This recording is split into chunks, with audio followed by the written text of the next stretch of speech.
everybody, Kendra here. I wanted to talk about a little bit about older men and relationships in regards to people who have sexual assault history in their lineage or in their life, and what I wish I would have been told whenever I was young. So being young, 15 years old, and getting with a 30-year-old guy was normal back in the day, but it's not normal now. We would consider that sexual assault, rape, pedophilia, that kind of thing. So whenever I was like 18 or 19 or 20 or something like that, the guy who I worked for at the college I was at was in his 50s, 60s or something like that, and he was in a relationship with a 17-year-old, which is illegal here in Texas and I believe in the United States. And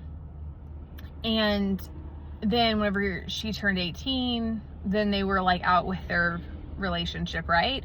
So I spoke with my counselor, and I have a vulnerability to older men because my dad abandoned me whenever I was little, just signed his rights over. And with his trauma history, I know why and all of that. This isn't the blame game, this is awareness, okay? And then with my lineage, I know there was incestual relationships, there was incestuous rape, those kinds of things. So there's something about older men that my body was just like, I need their approval. That's okay that this guy, who after I got out of that college was at a bar and he like patted my butt. And this other guy I was with that were just at a friends group table was like, you don't have to put up with that. And in my body, I was like torn because that part of me liked it. I was like, but this is validation. And then the other part of me was like, wait, this isn't right. Like, should I not be feeling this way? So I want to talk to people who are groomed by people who are younger. I realized that a lot of my relationships, they were like 13 years older, 8 years older, 10 years older, and I was young. And I'm talking like a 30-year-old with a 21-year-old. No. That's just, if you're 30 years old, I was 30 years old 4 years ago, I would never have dated an 18-year-old. I was 30 years old. I never would have dated anyone that was younger than probably 24. It's just developmentally. So you have to think, what is up with these people, not just men, who want to date someone who's that much younger than them? Developmentally speaking, your brain isn't even fully developed till you're 26. So I'm not saying that if you're my age dating a 50-year-old is bad. It's not. You can date someone who's way younger than me too, I guess, but it's just, think about it.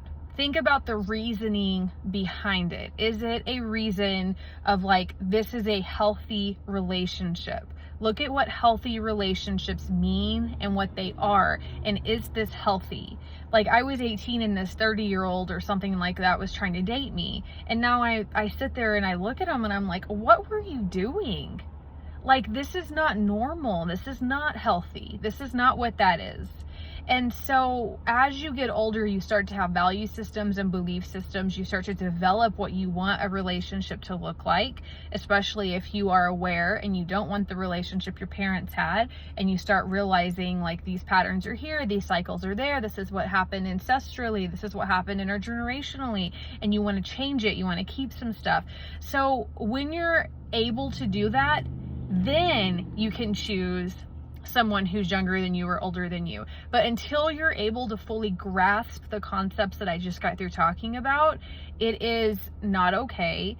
And people really need to start thinking about like telling their kids about tricky people, grooming, those kinds of things. These need to be normal conversations in the household, because people that are closest to the child are the ones who normally do this. That's why they're tricky people. And then people who are just out there in the world, especially if you have an issue with your parents like I did, we're wanting validation, and we're seeking to fill that wound and that with another person. And we know that that's not how that works. And yes, you can heal and grow with another person, but just in these cases, it's just not okay. And it's not really healthy. Okay. So my invitation here is to really think about your relationships, write down what they entail, emotionally, mentally, physically, spiritually, your attachment style, anxious, disorganized, avoidant. You can be all three, you can be one more than the other.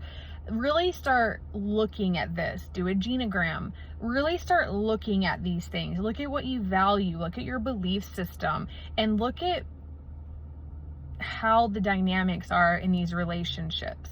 Because does somebody have a lot of power over another person, even though they're older, and you want to be like, oh, it's so hot, like it's like in films, like, oh, the hot older teacher wants me. Like, yeah, okay, you can play that out in like a safe way in your bedroom, right? But in reality, we're thinking, there's a power differential, there's an age gap, what's happening here? Like, okay. So anyway, just some food for thought. Bye.